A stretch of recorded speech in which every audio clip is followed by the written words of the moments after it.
Okay guys, hey YouTube. So I'm gonna change some kingpins on my 2005 Kodiak 5500, obviously two-wheel drive. There's a couple videos out on YouTube, but not very great ones. So I'm gonna try to do this with the whole family running in and out of everything. I got the kids here, neighbors doing some construction, so all right, so the first thing I'm gonna do is, after I take the tire off, I think most people can figure that out. My lug nut size is 1 3/16. I don't know what everybody else's, but that's what mine was. So I'll take off the bar that connects the two spindles together. That's how you adjust your toe. I'll take that out, and that way you can move the spindle back and forth freely. You can get to all the brake stuff, because you're gonna have to take the brakes off. Then you take off your hub, and then once you get that off, and then you can start getting to the kingpin. I'm also going to change my shocks. I had the bar that connects the two for the toe. I had that apart. I got the ends all out, and Annie seized them all up, so that thing moves freely, but it was pretty tight, and I wanted to be able to adjust my toe. So I did that previously, so that's why it's got new cotter pins, and it'll probably come off. To take it off, I take the cotter pin off, take the nut off most of the way, and then I smack it right there on the spindle. So I'll get back to you when I finish that up. Okay, I have the bar off that connects them for toe. So the nut on top of that, the socket I used was 1 3/8. It was a little big, but it still took it off. So it's probably like 1 5/16. The one holding the calipers on is the same size as the lug nuts for mine, which is 1 3/16. So I'll start doing that. I have a rust ridge on mine, so I'll have to pry the pads back just a little bit to get over that rust ridge. I'm not replacing pads or anything. They have a lot of life left on them, and then I ain't taking all that stuff off for the rotor.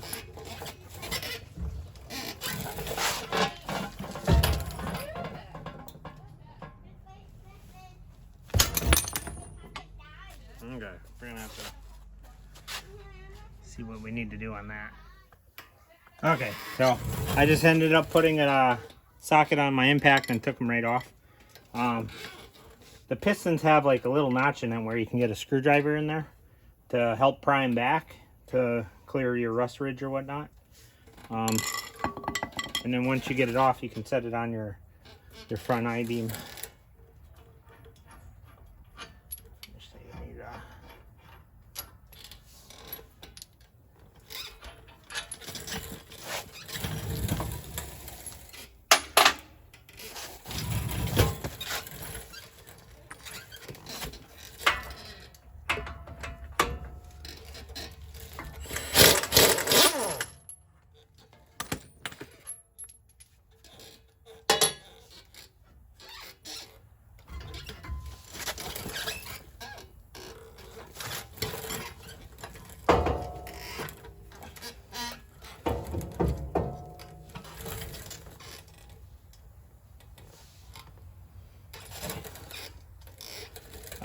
There's that off.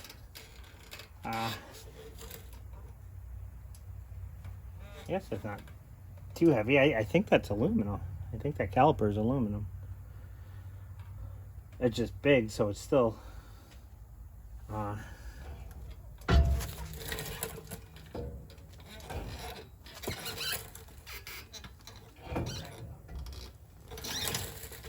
And then to get this off, you gotta take off your dust cover here.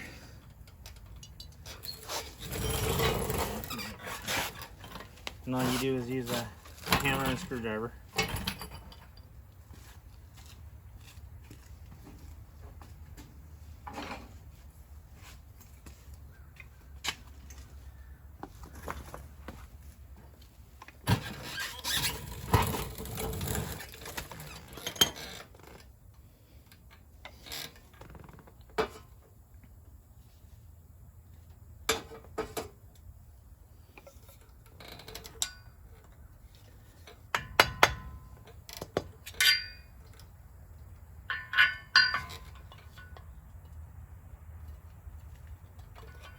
Once you get it up a little bit, you just gotta twist the screwdriver.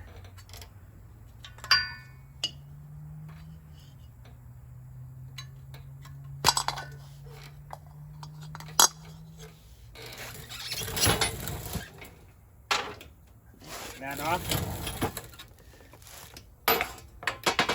And to actually get this off, they have a special socket with little 4 prongs, 1/2-inch drive.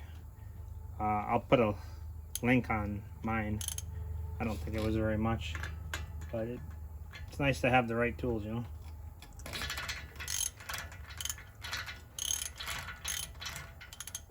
Or you can try to find something to do it, but I think that looks easier.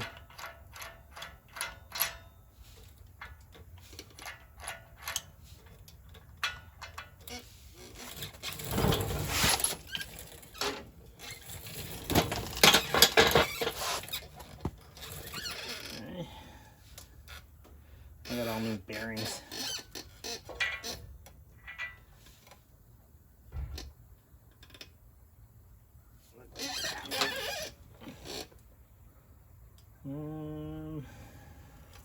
It comes off.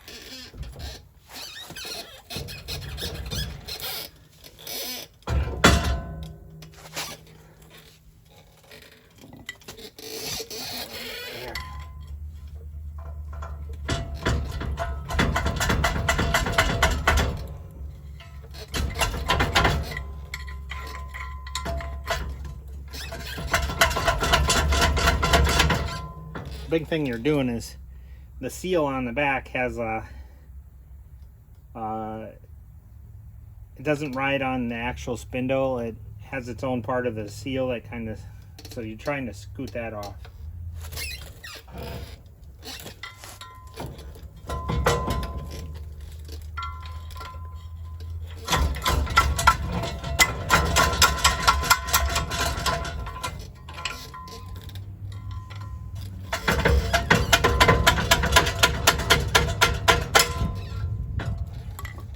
Get a little bigger pry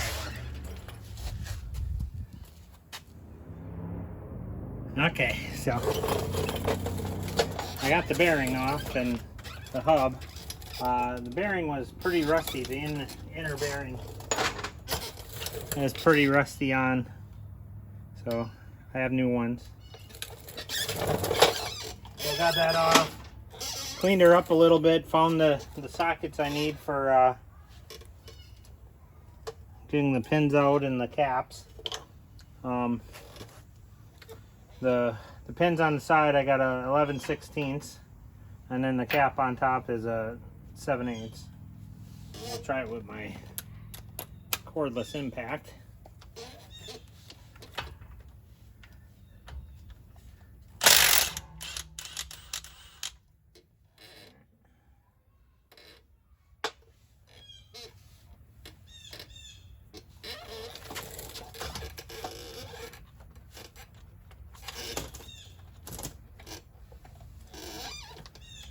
Seems to be a different size there.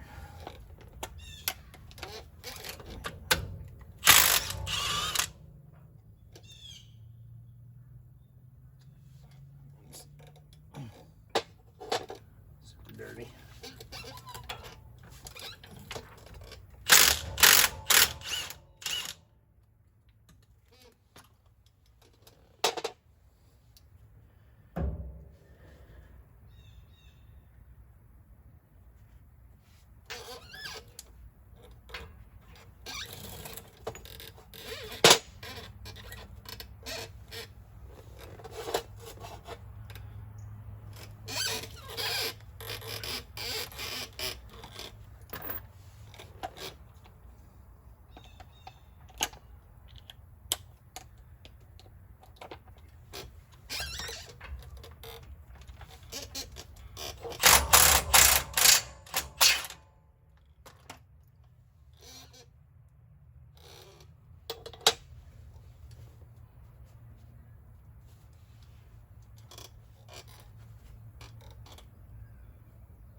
Had to look for my screwdriver.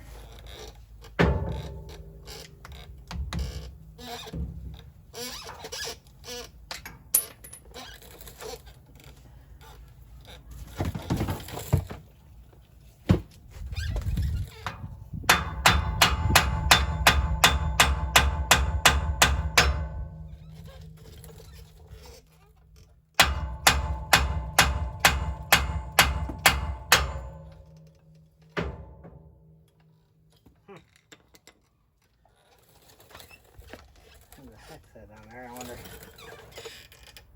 Oh, it's a pin.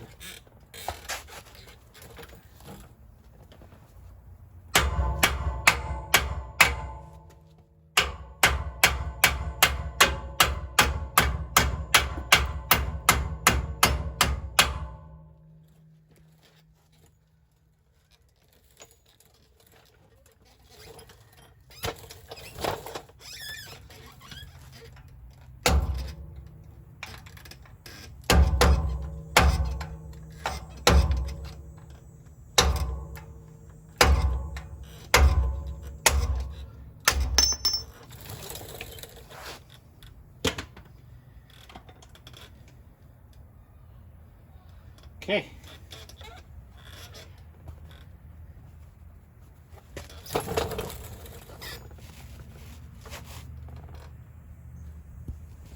So hopefully it comes out.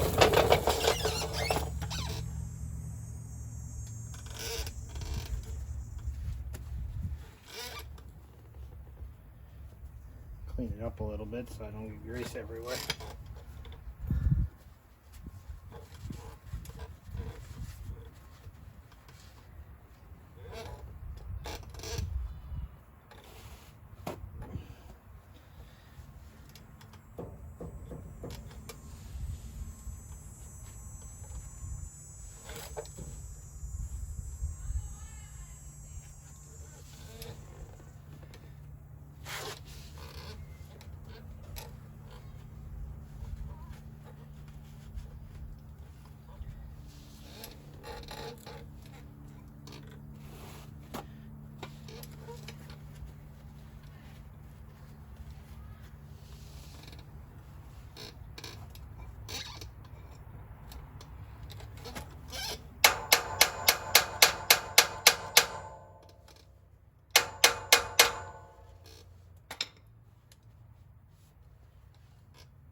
Seems to be moving too much. Let me go find a something to put on there to hit. Okay, so move this over here. I made a little tool. I just took like some 3/4 inch round bar, solid stock, welded a bar on so I can hit it with a hammer and hang on to it without hitting my fingers. I seen a lot of kingpin videos where they had like a tool. I'm assuming it was lead or something so it didn't wreck anything, but just made kind of like a simple one. You can see it's jamming it down, so it's working. A couple more hits, I think it should be out, or at least moving really good.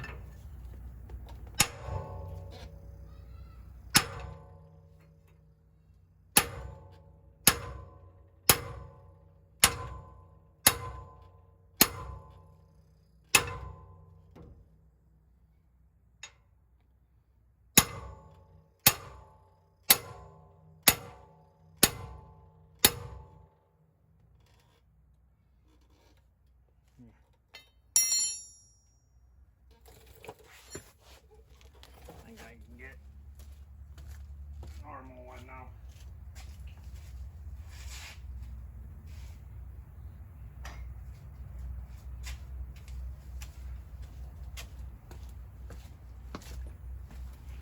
I have a lot of round stock. I have a mill and lathe and stuff, so I have just random lengths.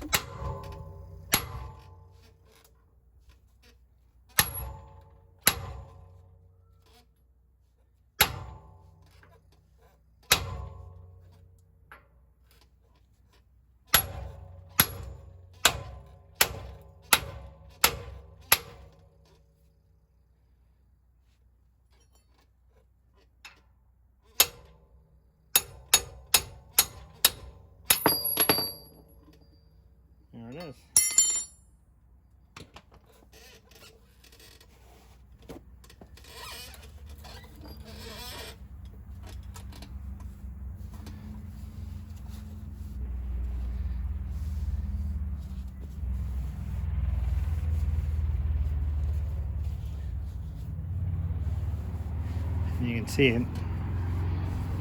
A certain way it goes. Those little bolts that come through hold it in spot. They go in a certain spot, and then the bearing rides up, or the bushing rides on it.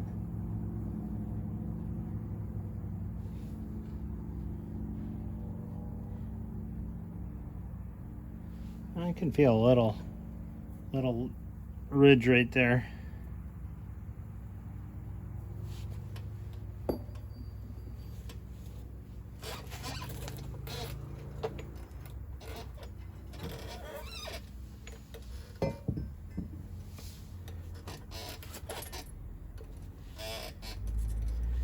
There's a shim.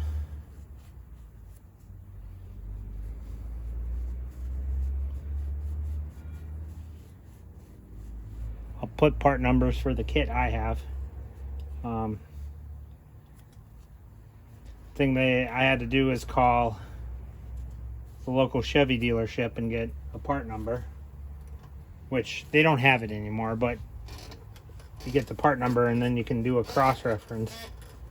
I called this place down in Texas, and then they gave me part numbers to see if I can find a better deal, and I found a little bit better on eBay, and it came with free shipping, where their shipping was like 40 bucks, so the price of the part was a little less too.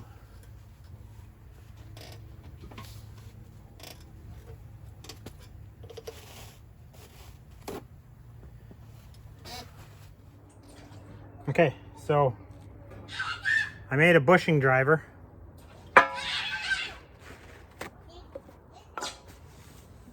I believe this spec is 1.6, and then the part that goes inside the bushing is like 1.48. Goes right in.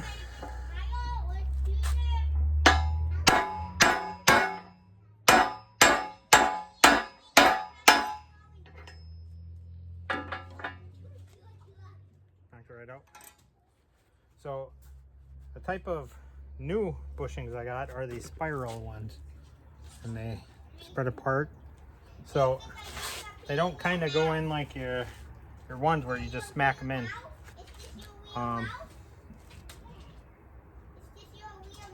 You got to kind of twist them down in there.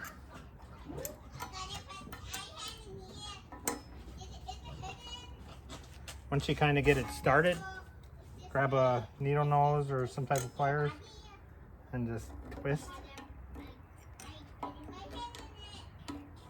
Twist and push down at the same time.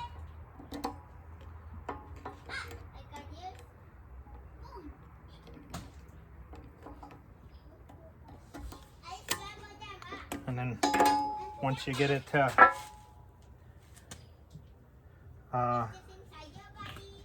this side's going to be about flush. The other side, you had to run it back through this way. You want about a 1/8 inch on the bottom side on this side, and then it had more on the other side, which would be the top side, but it was about flush. You can try the kingpin in there one, see how it fits. Make sure I got the right stuff.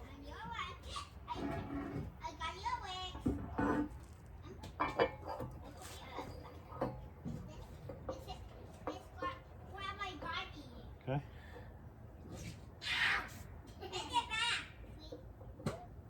This is better.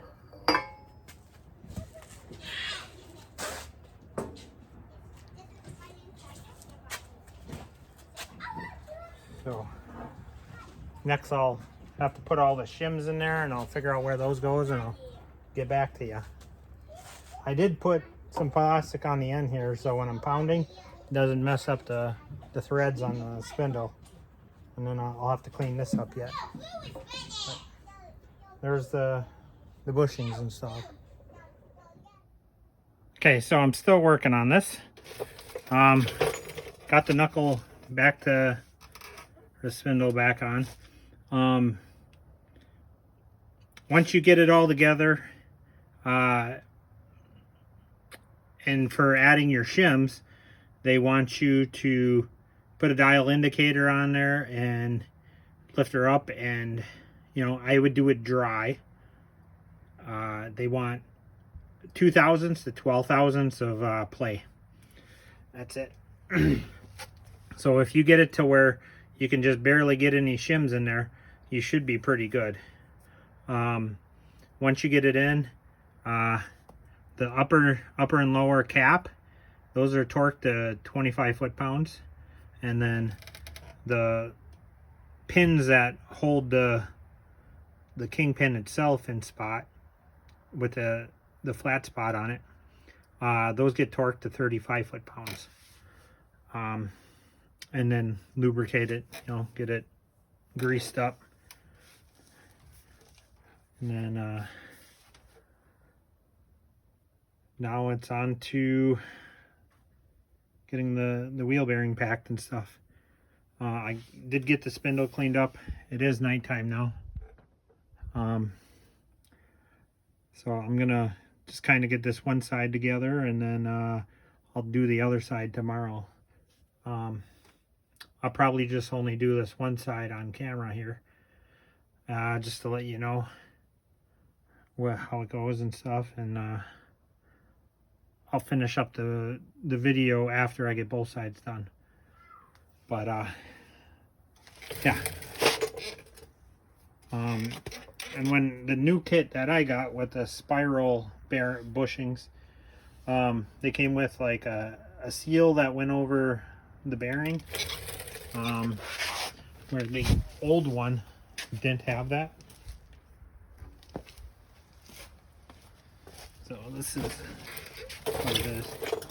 So you can separate this, and this part is separate than that, and it kind of seals it, where the original one didn't have that. It just had a bushing. It had the little seal on the inside, and then a shim, and then this without that, and then it was on, and then it had the shims up here. So I had to put that on, otherwise there was so much play in there, you would have used all the shims. So the new ones must be a little thinner and then made up so it has the seal. But nice and tight now.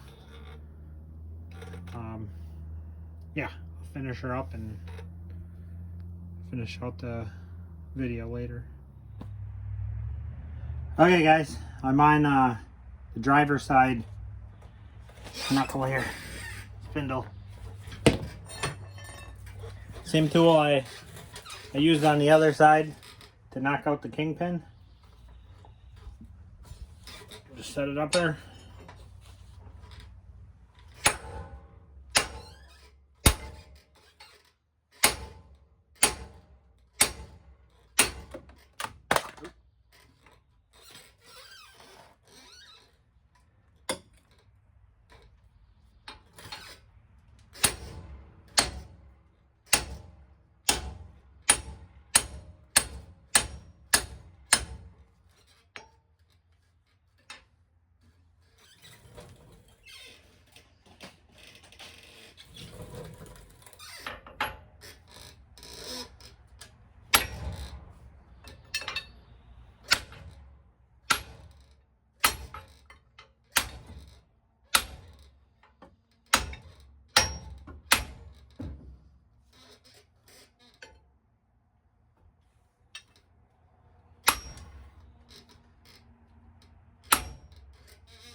Boom.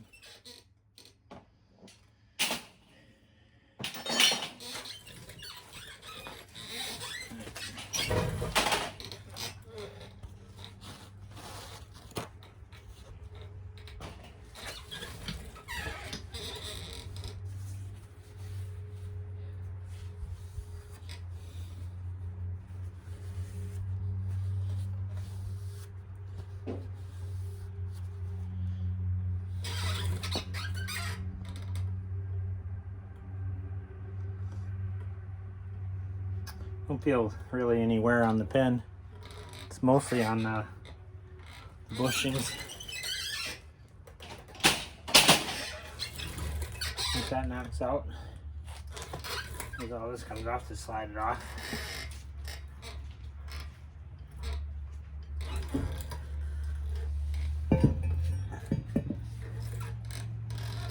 And slide it off. I had one shim on top last time, same here.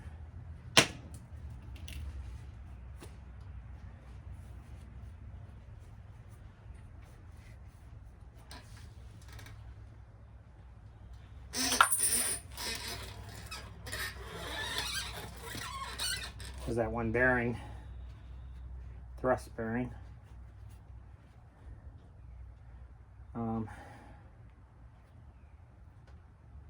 Same as the other.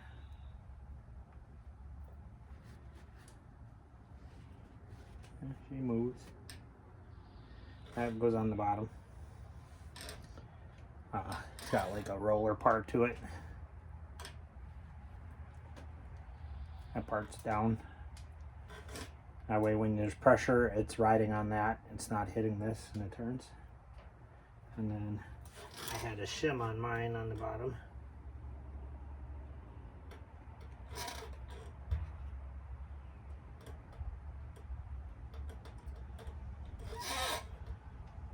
Oh, no shim. Got one on top. Nope. Just one shim on top on the side.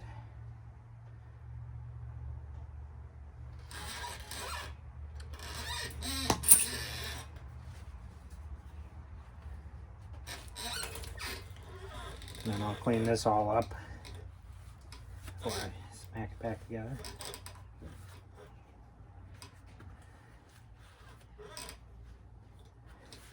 That way when the new grease is in there, it's not mixing with old grease.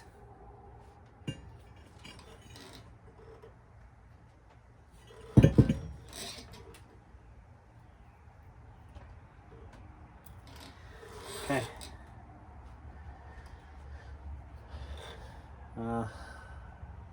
Take you up to the table over there and we'll kind of put the new bushings in on this side. Get the little seals there and cleaned up and put it back together. Okay, let's get this kingpin in here. I have everything cleaned up and I painted everything so it kind of resists rust. Here's the kingpin.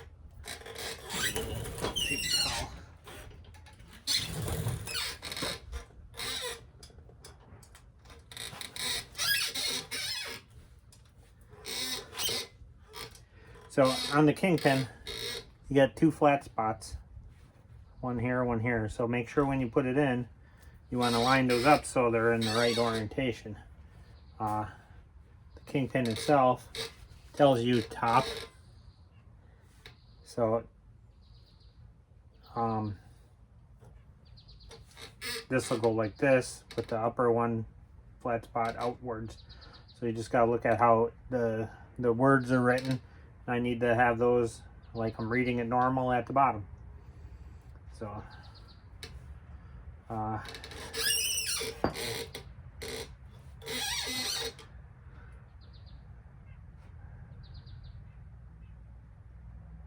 we'll probably want to throw this bearing on it first.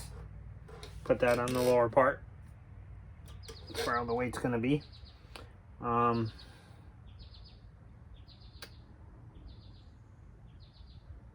Guess I'll just put that right there, and then I'll just do all the shims on the top.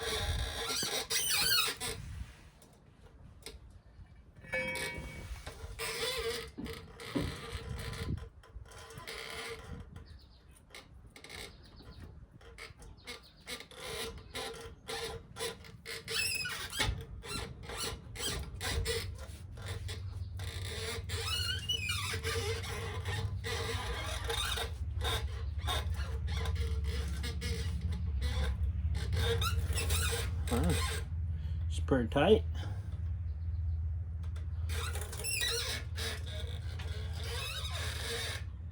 Boy, I got the squeakiest fucking chair out there.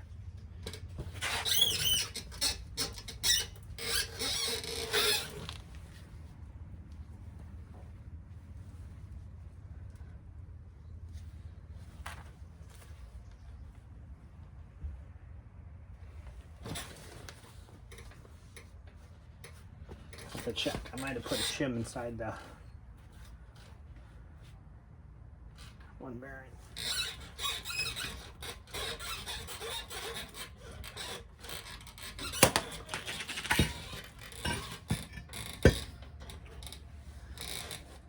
Yeah, put a shim in there.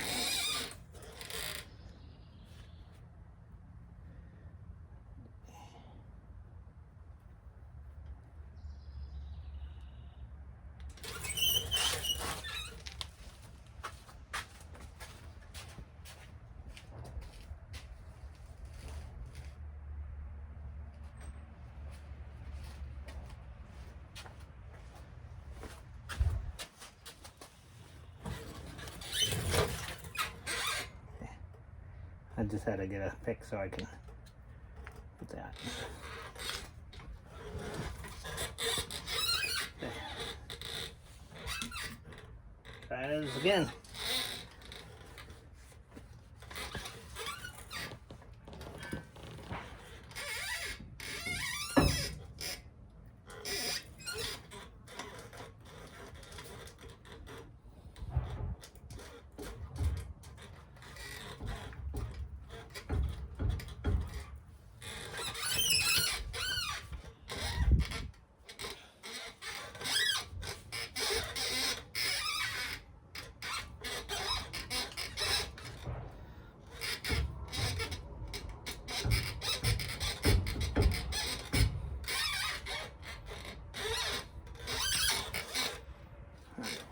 Let me lube this chair up.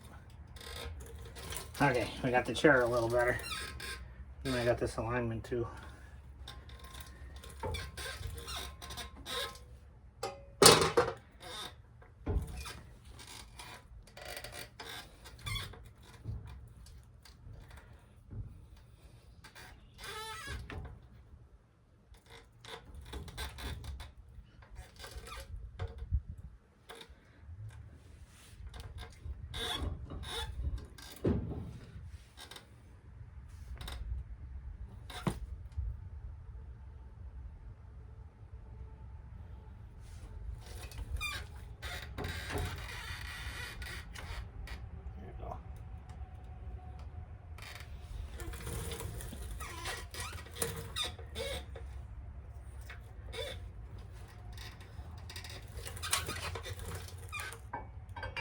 Put it up from the bottom. Remember, keeping it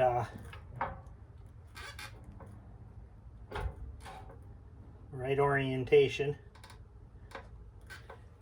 And then you don't want to go all the way up because you got to get your shims in there. The book says you want 2 thousandths to 12 thousandths of play. And I want you to put a dial indicator on there, which you can. So you'll put it like, clamp it on here or here or something, and then you'll dial off the pin. Or you can clamp it here and then go off the knuckle or something. I'm just going off a feel. If you can get it where it moves freely and don't really have any up and down play, you're probably right on.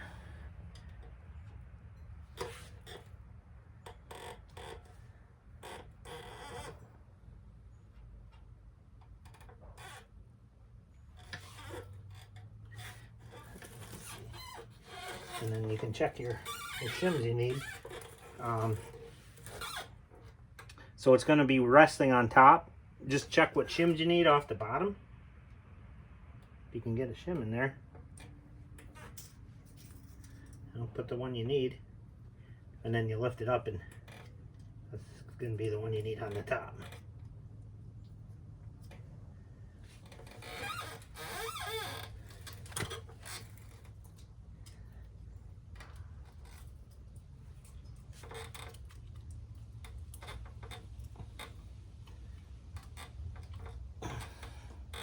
Don't cut yourself.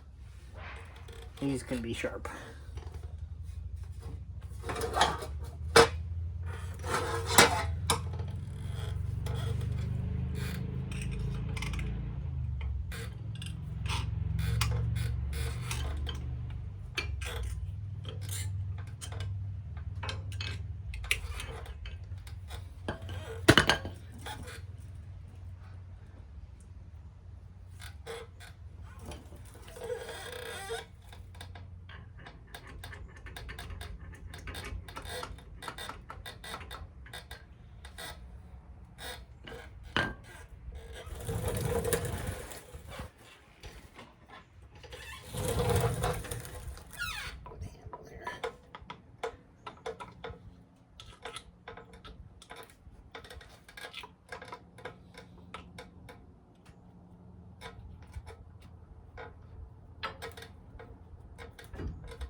So when you do it, make sure you kind of, for the orientation, you know, put the how you need that, and then the short pin's gonna go on the top hole. That pounded this way, so threads are gonna go back in that way.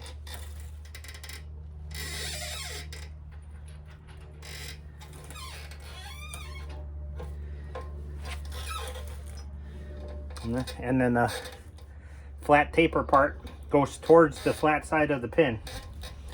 So this will go on the bottom hole, because I pounded it out that way.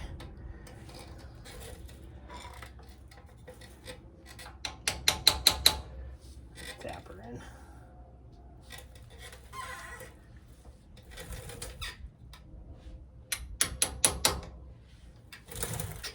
Once you get the shim on you need, you can just kind of double check her. Just try lifting it. Just got a little play.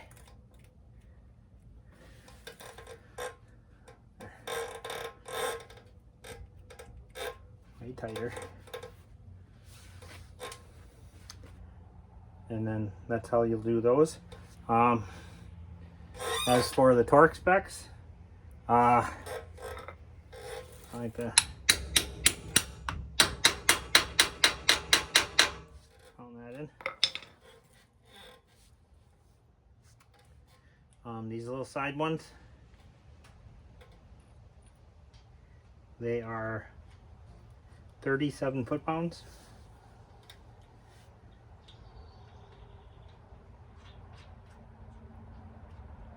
The pins that hold it in. The top caps, those are 27 foot-pounds, and then the rest of it kind of goes back together how you took it apart. Make sure you grease it. I like to run the grease in and see it popping up, and then I'll put the caps on, and then I'll grease it some more till it comes out the bottoms. That way I know it's all greased up and stuff. That's probably why they fail, you know. Out of sight, out of mind. You can't see them. The driver's side has the piece that goes on to here that connects to your steering bar. Those are really tight. You might as well grab an impact and put those on as tight as that goes. Your brake caliper, pretty much the same thing. You know, I use a 3/8 cordless impact, Milwaukee. I just wrap those on until they stop turning. It's going to be, you know, 100 plus foot-pounds. So, and then as far as the bearings for the hub, you know, get that socket. Makes life so much simpler. I also changed the shocks. My stock shocks, the little nut to hold the top, that was 13/16. Same with the nut to take them off. This side I had to use a ratcheting wrench to get in there because there's not a whole lot of room. The bottom you can hit with an impact. Just hold this bottom part and it comes right off. And then this new shocks, I got these Monroe Magnum. It was actually 15/16 for both of it. Those changed pretty decent. It just, both uppers are just a pain to get to. The other side I was able to use a socket and a ratchet, but there's still, all your wires are there and not a lot of movement. And it leaves you just a little crack, so if you had a thinner wrench, it was ideal. Like I said, it was 13/16. Oh no, actually, to hold that on the stock ones was 1.1/16. And I had to use a Craftsman because it was thinner than like the Snap-on and Mac and stuff. But yeah, once you get grease in here, put your caps on, grease it some more, and then you should be good. So, all right, thank you guys. Okay, so I'll show you how I tighten up the nut on the hub here. Use that socket. And I like to spin it.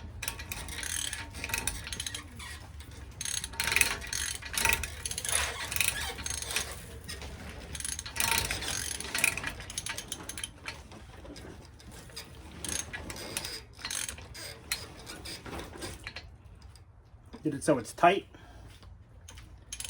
And back it off a little bit.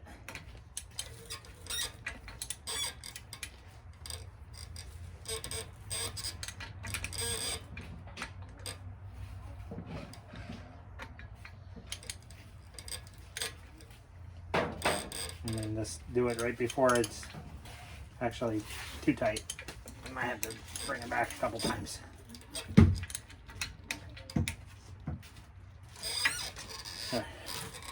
That way it's not preloading the bearing. It's right at that point where it's not. So, and then pound your cap on and put the rest of it together. Torque your lug nuts to 400 foot-pounds, and you should be good to go. Awesome. Thank you guys. I appreciate it.